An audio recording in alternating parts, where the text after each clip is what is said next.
रात के 10 बज चुके हैं और मैं हूं आप सभी का अपना शावेज़ मलिक और हाजिर हूं आप लोग के सामने फिर से एक क्राइम की कहानी को लेके, एक क्राइम की घटना को लेके। और दोस्तों, अगर बात करें आज की कहानी की, तो आज की कहानी अवैध रिश्तों में इस कदर कुछ गुम होती हुई दिखाई पड़ती है कि इस कहानी के अंदर अवैध संबंध तो देखने को मिलते ही मिलते हैं। लेकिन दोस्तों, कई बार इंसान ये सोचता है कि अवैध संबंध उसके हो गए और वो उन अवैध संबंधों से बच के निकल जाएगा। तो कई बार एक इंसान अवैध संबंधों से निकलने की कोशिश करता है, लेकिन वहीं अवैध संबंध जो होते हैं वो दो लोगों के बीच में होते हैं। एक व्यक्ति तो ऐसा है जो चुपचाप उसको अपनी गलतियों का एहसास हो गया, उसके बाद वो अवैध संबंध से बाहर आना चाहता है। लेकिन जो दूसरा वाला व्यक्ति होता है उसके ऊपर अवैध संबंधों का इस कदर जुनून सवार होता है कि कई बार ये जो अवैध संबंध होते हैं ये खून के प्यासे बन जाते हैं और कई बार ये खून की बलि मांगते हैं। और सेम कुछ आज की कहानी के अंदर ऐसा हुआ। एक इंसान तो जो अवैध संबंधों से जब उसको उसकी फैमिली में पता चला, तो फैमिली वालों ने जब उसे समझाया तो कम से कम उसके दिमाग में ये बात आई कि अवैध संबंध गलत होते हैं। उसके बाद में उसने फैसला किया कि वो अवैध संबंधों से बाहर निकल के आ जाएगा। लेकिन वहीं दूसरी साइड में जो व्यक्ति होता है उसको ये चीज़ें इतनी ज़्यादा नागवार गुजरती हैं कि वो अवैध संबंधों के लिए, अपने अनैतिक संबंधों के लिए कुछ भी कर गुजरने को तैयार होता है। तो आज की कहानी सिलसिलेवार तरीके से मैं आप लोग को सुनाऊंगा, बस आप लोग इस वीडियो में अंत तक बने रहिएगा। दोस्तों, बात करें अगर आज की कहानी की, तो आज की कहानी की शुरुआत होती है हरियाणा से। और इसी हरियाणा के अंदर एक जगह लगती है, एक ज़िला लगता है फरीदाबाद। और इसी फरीदाबाद के अंतर्गत एक थाना आता है, खेड़ी पुल थाना। और इसी खेड़ी पुल थाना के अंतर्गत एक जगह पड़ती है हनुमान नगर। और इसी हनुमान नगर के अंतर्गत एक कॉलोनी आती है, भारत कॉलोनी। इसी भारत कॉलोनी के अंतर्गत एक व्यक्ति रहते हैं जिनका नाम दिनेश है, जो कि 30 साल के आसपास उनकी उम्र है। उनकी एक पत्नी है। हालांकि शादी को तकरीबन 7 साल का समय गुजर चुका है, लेकिन 7 साल का समय गुजर जाने के बाद भी इस परिवार के अंदर कोई बच्चा नहीं है, कोई छोटा ऐसा सदस्य नहीं है जो उनके परिवार में आया हो, खुशियाँ हो। लेकिन उसके बावजूद भी जो दिनेश है और उनकी जो पत्नी है, ये खुशी खुशी अपनी ज़िंदगी बिताते थे। सारी ही चीज़ें बहुत बढ़िया तरीके से चल रही थी। जो दिनेश थे ये ऑटो चलाते थे। ऑटो से जो भी कुछ पैसे कमाते थे वो पैसे लाकर अपनी पत्नी के हाथ पे रखते, और जो पत्नी थी उन्हीं पैसों से अपने परिवार का, अपने घर का भरण पोषण कर रही थी।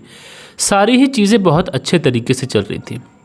लेकिन 11 तारीख को वो अपने घर से निकलते हैं। सुबह सुबह कि किसी ने ऑटो बुक किया है, उसके बाद जा रहा हूँ, थोड़ा समय लग जाएगा आने में। अब 11 तारीख को जो दिनेश थे ये अपने घर से निकलते हैं और उसके बाद में अपने जो पत्नी थी ये अपने काम में लग जाती है। दिनेश ऑटो लेकर गए थे, आमतौर पर शाम तक आ जाते थे। लेकिन कई बार ऐसा होता था कि अगर कोई ऑटो बुक करके ले जाता था तो कई बार समय लग जाया करता था। लेकिन दिनेश इस 11 सितंबर साल 2024 को जब अपने ऑटो लेकर निकले तो रात का काफ़ी ज़्यादा समय हो गया, लेकिन दिनेश अभी तक लौट कर नहीं आए। पत्नी थोड़ा परेशान होती है, उसके बाद में मोबाइल नंबर लगाती है, मोबाइल नंबर स्विच ऑफ बताता है। अब पत्नी सोचती है कि हो सकता है कि पति का मोबाइल नंबर इसलिए न लग रहा हो कि मोबाइल डाउन हो गया हो, चार्ज ना हो। अब रास्ता में कैसे चार्ज करेंगे, हो सकता है कि देर रात आ जाए। पत्नी जो है इंतज़ार करते करते खाना खा लेती है, क्योंकि कई बार जो दिनेश है ये लेट भी आते थे, कभी कभी 12 बज जाते थे। इसी के तहत ये जो दिनेश की पत्नी थी इंतज़ार करती रहती है, और इंतज़ार करते करते जब थक जाती है तो थक हार कर जैसे ही ये बिस्तर पर लेटती है और कब इसकी आंख लग जाती है इसे भी पता नहीं चलता है। सुबह हो जाती है। और दोस्तों, इसी जो मैंने आप लोग को बताया जो खेड़ी पुल थाना है फरीदाबाद के अंदर, इसी खेड़ी पुल थाना के अंदर एक फ़ोन आता है और वहाँ पर जो एएसआई होते हैं जिनका नाम होता है साहुन खान, उनके पास एक फ़ोन आता है और बताया जाता है कि मवई रोड पर एक ऑटो है और उस ऑटो के अंदर एक व्यक्ति की डेड बॉडी पड़ी हुई है। अब जैसे ही ये खबर यहाँ पता चलती है, जो एएसआई होते हैं साहुन खान को, वो तुरंत अपनी टीम लेते हैं, मौके पर पहुँचते हैं। मौके पर पहुँचने के बाद में जब उस ऑटो के अंदर देखने की कोशिश करते हैं तो ये बात बिल्कुल सच थी कि एक व्यक्ति की डेड बॉडी पड़ी हुई है। देखने से ही प्रतीत हो रहा था कि इस व्यक्ति की हत्या की गई है, क्योंकि इसके गले पर रस्सी के निशान थे। यानी बात साफ थी कि रस्सी से गला घोट कर किसी ने इनकी हत्या की है। अब पुलिस जो थी वो इस ऑटो की मदद से, यानी ऑटो किसी का है तो उसकी मदद से ये देखने की कोशिश करती है कि आखिर मरने वाला व्यक्ति कौन है, क्योंकि मवई रोड पर ये डेड बॉडी मिली है और बाकी यहाँ पर आस पड़ोस में अगर कोई व्यक्ति गुम हुआ है तो कम से कम उसकी पुलिस में रिपोर्ट होनी चाहिए थी। लेकिन पुलिस में कोई रिपोर्ट नहीं थी। लिहाजा पुलिस अब जब छानबीन करती है तो पता चलता है कि ये जो व्यक्ति है, इस व्यक्ति का नाम दिनेश है, जो 11 सितंबर को अपने घर से निकला था लेकिन घर नहीं पहुंचा।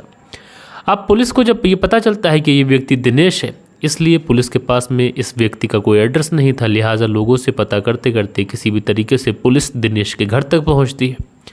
घर पर पहुंचने के बाद में पत्नी को बुलाती है, कहती है इस तरीके से तुम्हारे जो पति हैं दिनेश क्या ऑटो चलाते हैं? वो कहती है हाँ। उसका फोटोग्राफ्स वगैरह दिखाया जाता है जो डेड बॉडी मिली थी कि तुम्हारे पति की किसी ने हत्या कर दी है। अब जैसे ही दिनेश की पत्नी ये देखती है, ये सुनती है कि उसके पति की हत्या कर दी गई है, वो पुलिस वालों के सामने दहाड़े मार मार कर, चीखे मार मार कर रोने लग जाती है।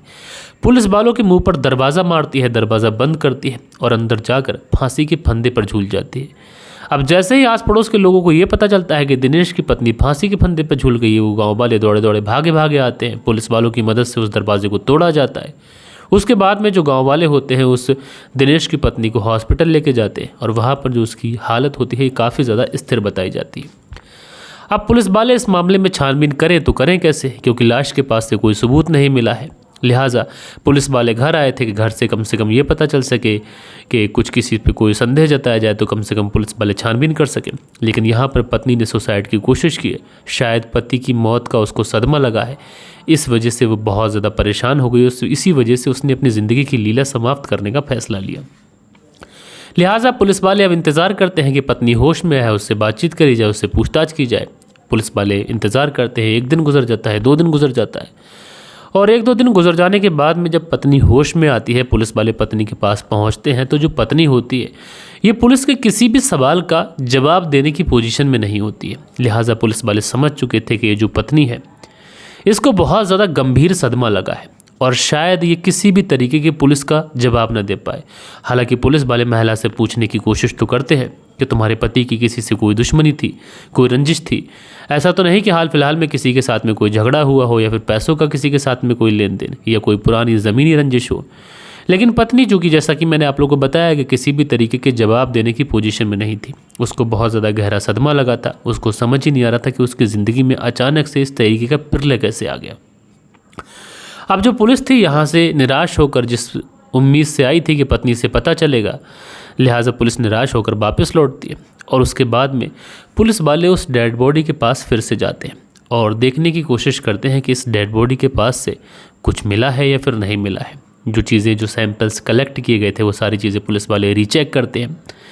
अब जैसे ही सारी चीज़ें रीचेक करी जाती है और जो पुलिस वाले उस घटना स्थल पर गए थे उनसे फिर से बारीकी से पूछताछ की जाती है कि तुम्हें घटना स्थल पर कुछ मिला था या फिर नहीं मिला था। तो वहाँ पर जो पुलिस वाले होते हैं वो कहते हैं कि साहब मिला तो कुछ नहीं था, लेकिन इस व्यक्ति के पास में कम से कम मोबाइल फ़ोन होना चाहिए था, क्योंकि आजकल के ज़माने में सारे ही लोग मोबाइल फ़ोन रखते हैं। दूसरी तरफ अगर ये व्यक्ति ऑटो चलाता था तो किसी भी प्रकार के कोई पैसे इसके पास मिले नहीं, ना कोई कागज़, ना कोई पत्र मिला। लिहाजा पुलिस वालों को अब ये लगता है कहीं ऐसा तो नहीं कि कोई लूटपाट का मामला हो, कोई सवारी बैठी हो, उससे पैसे वगैरह मांगे हों, विवाद हो गया हो, तो उस सवारी ने इसे लूटने की प्रयास से यहाँ पर लेके आया हो, उसके बाद हत्या कर दी हो, उसके बाद 9-2-11 हो गया हो। लेकिन जैसे भी हत्या हुई थी, कत्ल करने के पीछे मोटिव क्या था, ये सारी चीज़ों का पता तो जब ही लगेगा जब कातिल पुलिस को कुछ मिलेगा और पुलिस को कुछ बताएगा, पुलिस उससे पूछताछ करेगी। लिहाजा पुलिस वाले अब सोचते हैं कि इस मामले को टेक्निकल तरीके से सुलझाना चाहिए। पुलिस वाले आस पड़ोस के लोगों से पूछताछ करते हैं। हालांकि जो लोग होते हैं वो किसी भी तरीके के कोई भी पुलिस के सवालों के जवाब देने के लिए तैयार नहीं होते। लोग टाल मटोल करते रहते हैं। पुलिस वाले इस गाँव के अंदर अपने मुखबिर एक्टिव करते हैं, तब जाकर पुलिस को कम से कम ये जो दिनेश था इसका मोबाइल नंबर मिलता है। यानी पुलिस को ये कन्फर्म हो जाता है कि दिनेश के पास मोबाइल था, लेकिन लाश के पास में, डेड बॉडी के पास में मोबाइल नहीं मिला। यानी जो व्यक्ति था वो मोबाइल लेकर फरार हो गया। उसके बाद में उसने मोबाइल कहीं फेंका हो, क्या करा हो, कुछ समझ नहीं आता। लिहाजा पुलिस वाले इस पूरे मामले में टेक्निकल टीमों का सहारा लेते हैं और जो दिनेश का मोबाइल नंबर था उसे सर्विलांस पे लगाते हैं। उसके बाद इसके मोबाइल का CDR निकालते हैं, यानी कॉल डिटेल निकालते हैं। और जैसे ही इसके मोबाइल की कॉल डिटेल निकालते हैं तो इसी 11 सितंबर को, यानी 12 सितंबर को डेड बॉडी मिली थी, तो 11 सितंबर से 12 सितंबर तक बहुत सारे ऐसे मोबाइल नंबर थे जिस मोबाइल नंबर से दिनेश की बात हुई थी। कम से कम तकरीबन 50 ऐसे मोबाइल नंबर थे जिन पे बात हुई थी। अब पुलिस वाले इन मोबाइल नंबर को ज़ीरो इन करने की कोशिश करते हैं। ज़ीरो इन करते करते पुलिस वालों की नज़र में एक नंबर चुभ जाता है, और जिस नंबर पर कई बार बात हुई थी, क्योंकि डेड बॉडी को देख के ऐसा लग रहा था कि इस समय के आसपास हत्या की गई है, तो उस समय से थोड़ा पहले और कल के दिन भी इस पे बात की गई थी, लिहाजा पुलिस वालों को थोड़ा इस नंबर पर शक होता है। लिहाजा जो पुलिस वाले होते हैं इस नंबर के बारे में पता लगाते हैं कि भैया ये नंबर किसका है। अब जैसे ही इस नंबर के बारे में पता लगाते हैं तो पता चलता है कि ये जो नंबर है ये किसी पंकज नाम के व्यक्ति के नाम पर रजिस्टर्ड है। अब पंकज कौन है तो पता चलता है इसकी आईडी से कि ये यूपी के अयोध्या का रहने वाला है। लेकिन पुलिस वाले जब पंकज के बारे में छानबीन करते हैं तो पता चलता है कि जो पंकज है हरियाणा में फरीदाबाद में जो खेड़ी पुल थाना है इसी के अंतर्गत जो जगह पड़ती है भरत कॉलोनी, यहीं पर जो व्यक्ति दिनेश रहता है इसके ही पड़ोस में रहता है। रहने वाला भले ही यूपी का है लेकिन यहाँ पर रहता है, काम करता है, किसी रेस्टोरेंट में मैनेजर है। अब जैसे ही पुलिस को ये बात पता चलती है कि भैया पंकज है, पंकज से बात हुई है जो कि पड़ोसी है, इसलिए पुलिस को कहीं ना कहीं पंकज के ऊपर शक होता है। कॉल डिटेल में भी कुछ ऐसी चीज़ें मिली थी जो संदिग्ध थी। लिहाजा पुलिस वाले अब इस पंकज को उठाते हैं। उठाने के बाद में सीधा ऐसे पुलिस थाने लेके आते हैं। इससे शुरुआती पूछताछ की जाती है। अब शुरुआती पूछताछ में ये पुलिस को घुमाने की कोशिश करता है, पुलिस को इधर उधर की बातें बताता है। अब जैसा कि मैंने आप लोगों को बताया था कि पंकज जो था वो किसी भी तरीके का कोई पेशेवर क्रिमिनल तो था नहीं। जैसा कि आमतौर पे हर कहानी के अंदर मैं आप लोगों को बताता हूँ कि अगर कोई पेशेवर क्रिमिनल हो तो पुलिस को थोड़ा बहुत घुमा लेता है। लेकिन यहाँ पर जब पंकज के ऊपर पुलिस सख्ती दिखाती है तो पंकज पुलिस के सामने टूट जाता है और टूटने के बाद में एक ऐसी कहानी बताता है जिसे सुनने के बाद में पुलिस भी हैरान होती है और लोगों तक जब ये बात पहुँचती है तो लोग वाकई हैरान और परेशान हो जाते हैं और लोग यही कहते हैं कि अभय सम्बन्ध हमेशा किसी इंसान की बलि मांगते हैं। दरअसल पंकज पुलिस को बताता है कि अब से तकरीबन 5 महीने पहले उसकी मुलाकात इस दिनेश की पत्नी के साथ में होती है। दिनेश की शादी अब से तकरीबन 7 साल पहले उसकी पत्नी के साथ में हुई थी। दोनों पति पत्नी बहुत अच्छे तरीके से रहना शुरू करते हैं। पति ऑटो चलाता था, पत्नी घर में रहा करती थी। सारी चीज़ें ठीक थीं, पैसे की थोड़ी तंगी थी लेकिन चीज़ें ठीक थीं, परिवार में खुशियाँ थीं। लेकिन 7 साल का समय गुजर जाता है, इनके परिवार में एक बार भी किलकारी नहीं गूंजी, यानी इनकी कोई भी औलाद नहीं थी। दिनेश जो था बेचारा ऑटो चलाता था, दिन दिन भर घर से बाहर रहता था और जो दिनेश की पत्नी थी ये घर पर अकेले रहा करती थी। दिन दिन भर खाली समय में यह मोबाइल के पन्ने पलटती, कभी बाहर चली जाती, कभी बाहर जाती। तो जब ये बाहर जाती तो उसी समय इसका जो पड़ोसी था पंकज, जो कि रहने वाला उत्तर प्रदेश के जो अयोध्या है वहाँ का रहने वाला था, पंकज से इसकी मुलाकात होती है, आंखों आंखों में इशारा होता है और उसके बाद में दोनों में दोस्ती हो जाती है, नंबर एक्सचेंज हो जाता है। अब जो दिनेश की पत्नी थी ये अपने घर के अंदर आ जाती है, जो पंकज था वो अपने घर के अंदर चला जाता है। तुरंत इनके बीच में व्हाट्सएप पर बात होती है, उसके बाद कॉल लग जाती है। अब जब कॉल पर बातचीत शुरू होती है तो उसके बाद फिर कभी रुकने का नाम नहीं लेती। धीरे धीरे जो इनकी दोस्ती हुई थी वो अनैतिक संबंधों में बदल जाती है, प्यार मोहब्बत में पड़ जाती है। और जब कभी भी जो दिनेश था अपने घर से ऑटो लेकर बाहर जाता, जो पत्नी थी तुरंत इस पंकज को बुला लेती। बुलाने के बाद में इसके साथ में शारीरिक संबंध बनाती।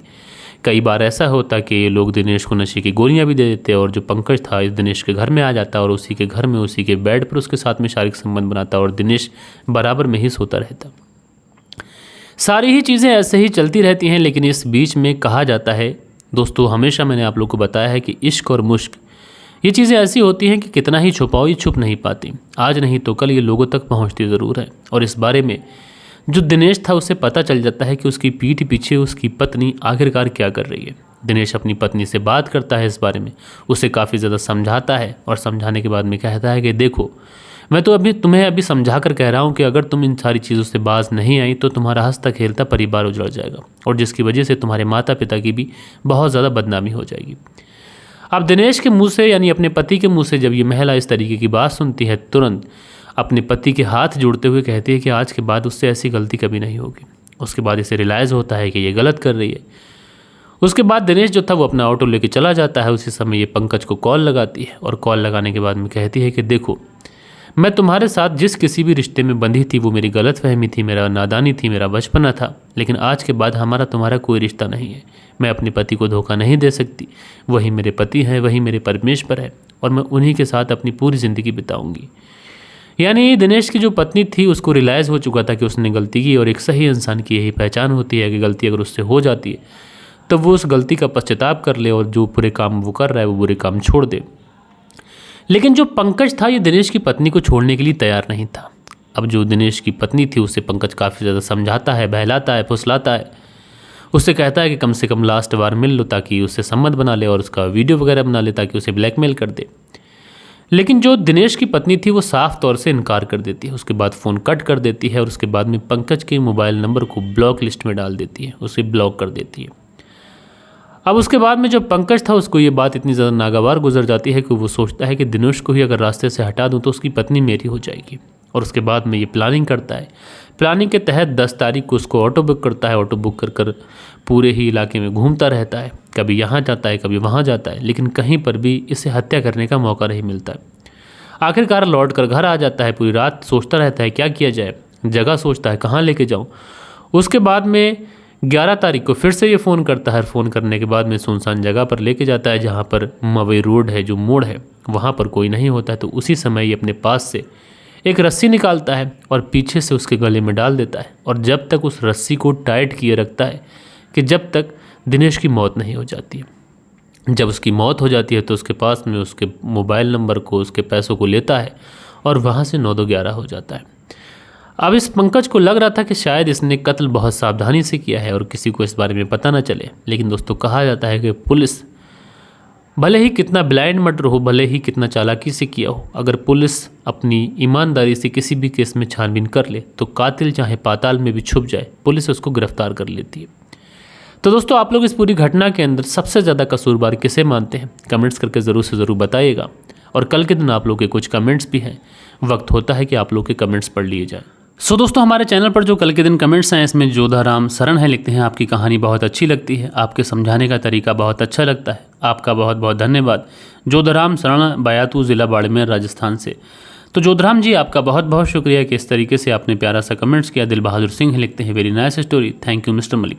तो दिल बहादुर सिंह जी आपका बहुत बहुत शुक्रिया। इकरा इमरान है, लिखते हैं जी आपने ये वीडियो शुरू में जो कहा वो बहुत ही अच्छी बात थी आपकी। तो इकरा इमरान जी आपका बहुत बहुत शुक्रिया। सुरेंद्र शर्मा है, लिखते हैं नमस्ते मलिक भाई साहब, नाइस स्टोरी। सुरेंद्र कुमार, श्री विजयनगर, राजस्थान से। तो आपका बहुत बहुत शुक्रिया। उसके बाद में देव कुमार जी हैं, लिखते हैं वेरी नाइस मलिक भाई, लगे रहो। तो देव कुमार जी आपका तहे दिल से शुक्रिया अदा करना चाहता हूँ। उसके बाद में अगला जो कमेंट्स है ये मदन बिहावत करके आईडी है, लिखते हैं दुनिया बहुत ही खतरनाक है। तो मदन बिहावत जी आपका बहुत बहुत शुक्रिया। उसके बाद में वीरेंद्र कुमार हैं, लिखते हैं your voice is very good. तो वीरेंद्र कुमार जी आपका बहुत बहुत शुक्रिया। अनिल कुमार हैं, लिखते हैं nice story. Anil Kumar Michigan, America से। तो आपका बहुत बहुत शुक्रिया अनिल कुमार जी, आप अमेरिका से हमारी कहानी सुनते हैं। सुनील त्यागी हैं, लिखते हैं नमस्कार मलिक भाई साहब, रेणु सुनील त्यागी, शहना बुलंदशहर से। तो आपका बहुत बहुत शुक्रिया। हसीबुल अंसारी हैं, लिखते हैं अस्सलाम वालेकुम भाई, वेरी नाइस कहानी, माशाल्लाह आपकी आवाज़ बहुत अच्छी है। तो हसीबुल अंसारी जी आपका बहुत बहुत शुक्रिया। और इनके ही कमेंट्स पे रिप्लाई करते हैं अनिल कुमार जी, लिखते हैं नाइस स्टोरी जी। अनिल कुमार अमेरिका से कहानी सुनते हैं, तो भैया आपका बहुत बहुत शुक्रिया। बालेश्वर बिहारी हैं, लिखते हैं मलिक जी सही जी, नमस्कार, कहानी सुना अच्छा लगा, लेकिन एक किट ने हत्या की पोल खोल दी। बहुत अच्छी बात कही आपने बालेश्वर बिहारी जी, आपका शुक्रिया। अदनान अब्दुल रज़ाक हैं, लिखते हैं अस्सलाम वालेकुम भाई, मैं पाकिस्तानी हूँ और सऊदी में रहकर आपकी कहानियाँ सुनता हूँ। अफसोस हुआ कि उस माँ बाप का क्या कसूर था, उनका बेटा चला गया इनकी आशिकी में। तो अदनान अब्दुल रज़ाक आपका शुक्रिया कि आप सऊदी से हमारी कहानी सुनते हैं। रिजवान अंसारी लिखते हैं बाबा सिद्दीकी के मर्डर में क्या हुआ। तो भाई बाबा सिद्दीकी के मर्डर की जो न्यूज़ है इस समय सोशल मीडिया पे वायरल है, आप जहां से चाहें इसके बारे में नॉलेज ले सकते हैं। मुकेश कुमार हैं, लिखते हैं एक से बढ़कर एक महामूर्ख बड़े पड़े हैं भाई जी। ऐसे ही आशिक और आशिकी की जो माशूका होती है और जो दोस्ती होती है, ये घमंड अर्थात बिना बात के घुन की तरह वो जो दोस्त था वो पिस गया। यानी महामूर्ख थे, उन्होंने एक अपने दोस्त को कहा कि कत्ल करना है, दोस्त जो था वो इसमें घुन की तरह बेवजह पिस गया। उसके बाद में लिखते हैं कि जो प्रेगनेंसी किट थी उसका क्या हुआ, कॉर्पोरेट नहीं को ऑपरेट होता है पागल। तो अखिल कुमार जी आपका शुक्रिया कि आपने इस तरीके से मुझे गाइड किया।